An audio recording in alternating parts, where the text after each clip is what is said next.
Left 4 Dead 2 is still alive and well in the year 2026, and this can be attributed to many things. The game is obviously fantastic, the characters are likable, and the lore is incredibly deep.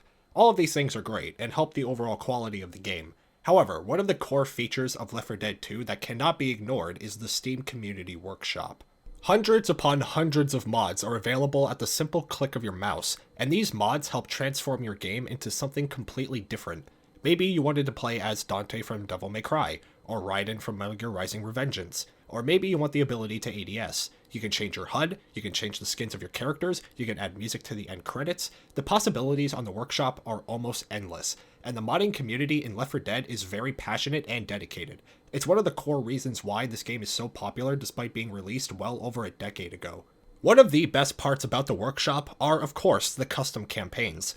Over the past 7 months or so, I've played a lot of custom maps, and I even made a few videos breaking them down. It was obviously a lot of fun, and now, instead of a breakdown, I think it would be fun if I listed my 8 personal favorite custom campaigns. Before we get started, allow me to clarify a few things. First of all, this list is in no particular order. Secondly, this is obviously just my opinion. If you guys wanted to put your own lists in the comments, I'd be more than happy to read them. I will be taking a variety of things into consideration like level design, lore, and innovative mechanics. Also, to make things a little more interesting, this list will also feature some campaigns I haven't done a video on. So, without wasting any more time, let's get started. This was one of the first custom campaigns I played, and it's still one of my personal favorites. Questionable Ethics is an awesome campaign with a very engaging setting. Instead of fighting the zombies through a city or a forest, the survivors are fighting the infected in a top-secret military research complex full of traps and unique set pieces. Questionable Ethics has a lot of creative ideas that aren't seen in other campaigns, like using gas cans to unlock doors or retrieve items. The challenges are also a lot of fun, especially the falling cars at the end of Chapter 2. This campaign does a lot of things very well, but in my opinion, the unique level design is what helps it stand out from the other maps on the workshop. Depth charge opportunities are everywhere, and the crescendo events pose a very difficult but fair challenge. This campaign also has some lore, like the Left 4 Dead 1 survivors being stuck in the same facility and finding their dead bodies in the finale. Questionable Ethics is able to check a lot of boxes despite only being 4 chapters long. The campaign is engaging, fun, and challenging without getting repetitive, and I love the custom lore that was implemented into the campaign. Overall, Questionable Ethics is a very good custom map that has creative ideas and a high level of polish. If you want more details on Questionable Ethics, go check out my video breaking down this campaign. Now, let's move on.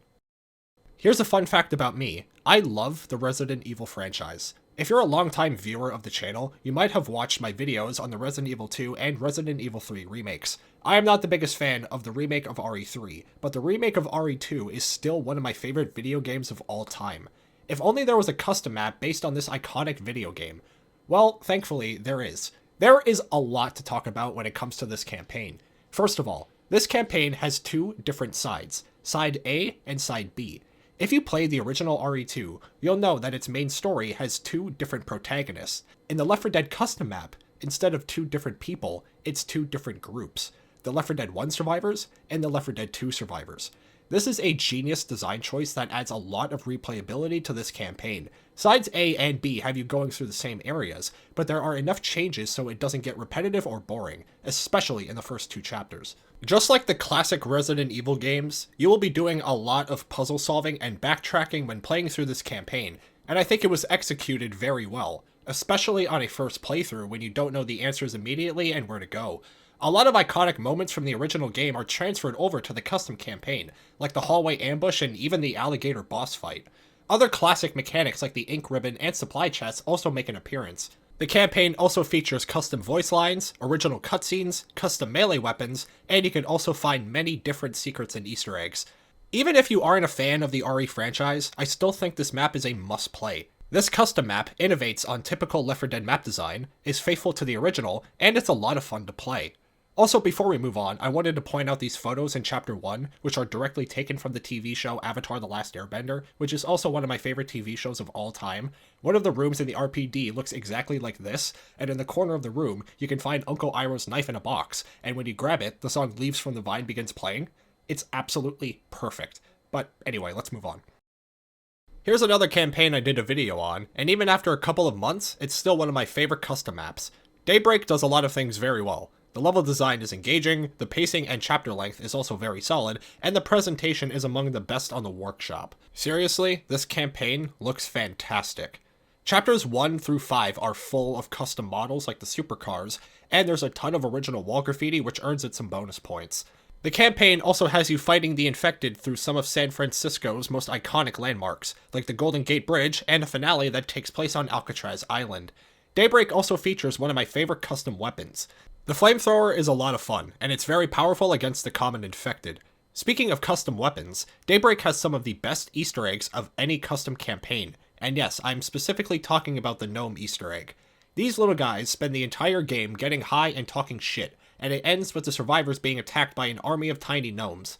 It's one of the best and most memorable Easter eggs I've seen from a custom campaign. On top of all of that, Daybreak is also quite difficult. There are multiple crescendo events, and the finale also poses a significant challenge, especially when you're playing by yourself.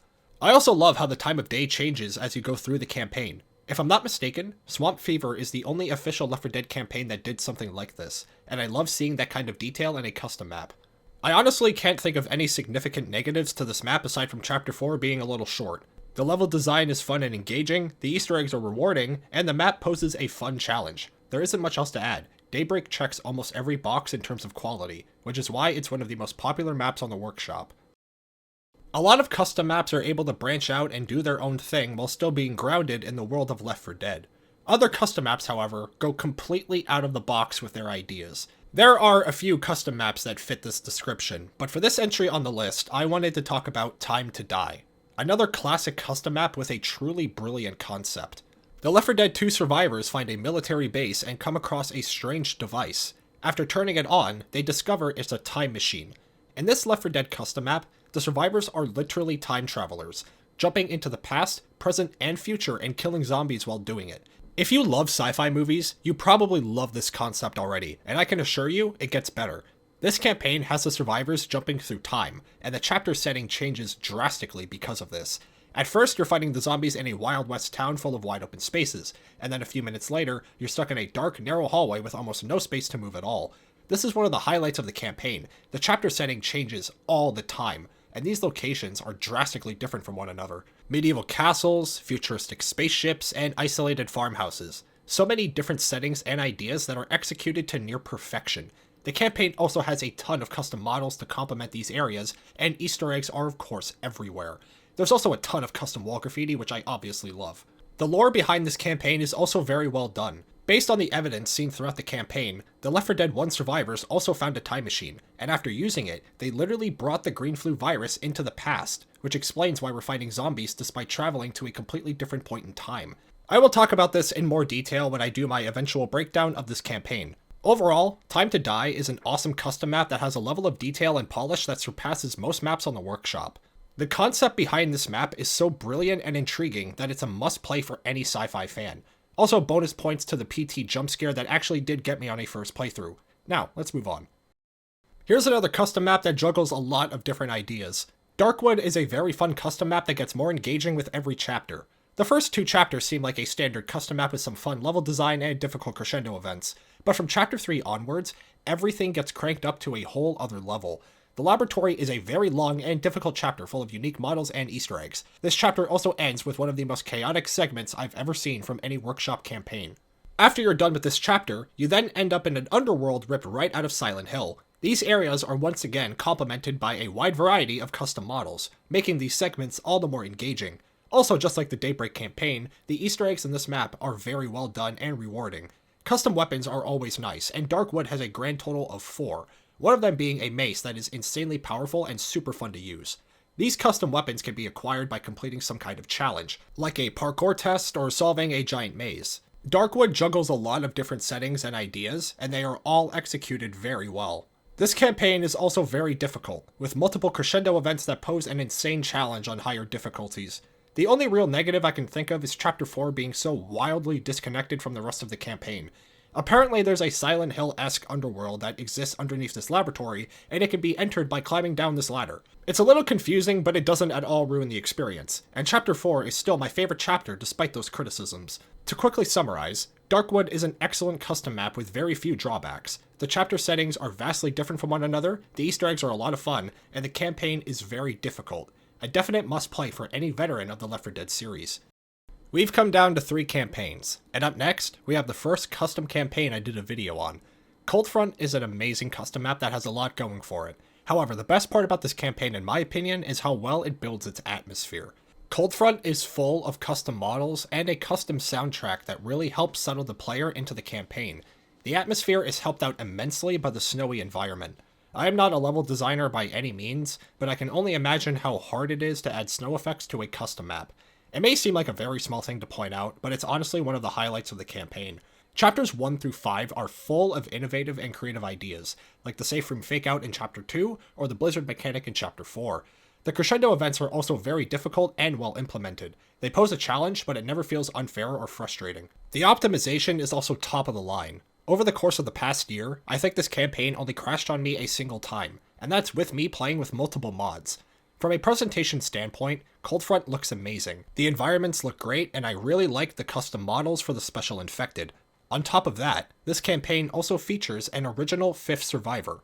Mike comes equipped with his own collection of voice lines, 436 to be exact, and after delivering a pack of colas to the safe room, he will actually tag along with you for the remainder of the campaign, turning the typical group of 4 into a group of 5, which is something I haven't seen before in any custom campaign. Coldfront also features a ton of original wall graffiti, hundreds of unique voice lines, split pathways, custom melee weapons, and a finale that has 2 different endings. Like I said earlier, Coldfront was the first custom campaign I did a video on. It was a lot of fun, and it taught me a lot about the custom campaigns and what to expect moving forward. If you haven't played Coldfront already, you definitely should. It's a very fun custom campaign that has a very high level of polish and performance. Now, let's move on to the final 2. A lot of Left 4 Dead custom maps are based in real locations. Well, how about a Left 4 Dead custom map based on the iconic Disneyland attraction? Well, thankfully, the workshop has that too. Journey to Splash Mountain. A custom campaign that has the survivors fighting the zombies through the Disneyland amusement park found in Anaheim. Because of the unique setting of this campaign, custom models are around almost every single corner, and many of these models are based on the attractions found in Disneyland. The attention to detail in this campaign is truly immaculate, and I can't imagine the effort that went into making all of these models.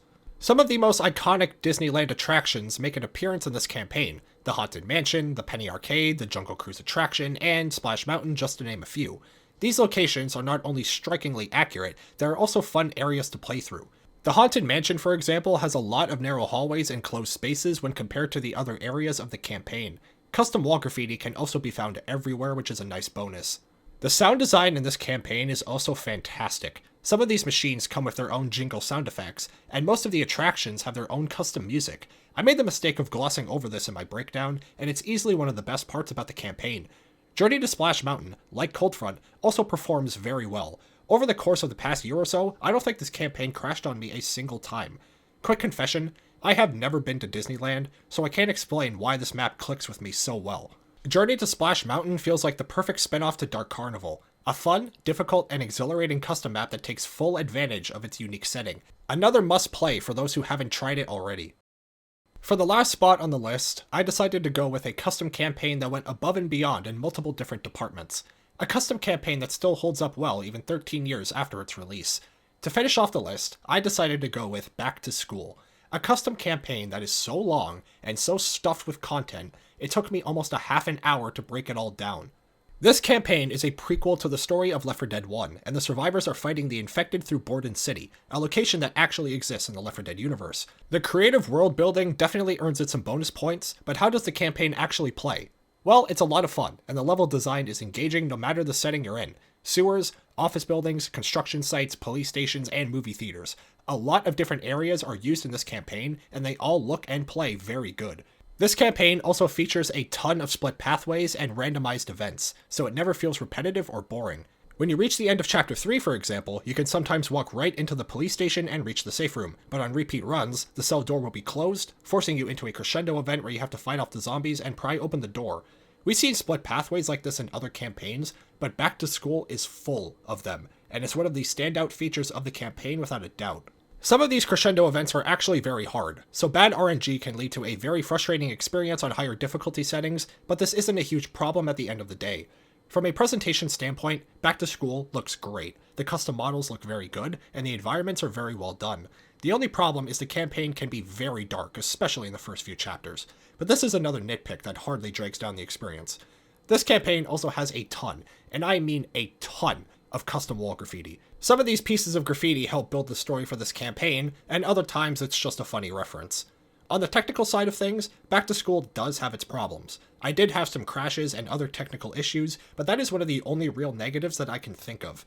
I could write another 2 or 3 paragraphs talking about all the content that Back to School has to offer, but I think you get the point. This campaign is full of interesting content in every single chapter. Custom wall graffiti, creative crescendo events, custom voice lines, and a finale that also features 2 different endings.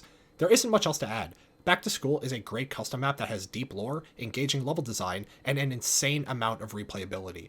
This custom campaign is filled to the brim with content, and while it does stumble on the technical side of things, I still think it's one of the best maps on the workshop. That concludes the list of my top 8 favorite custom campaigns. I hope you guys found some new custom maps to try out here, and if you want to put your own list in the comments below, I'd be more than happy to read them. Thank you guys for watching, and I will see you in the next one.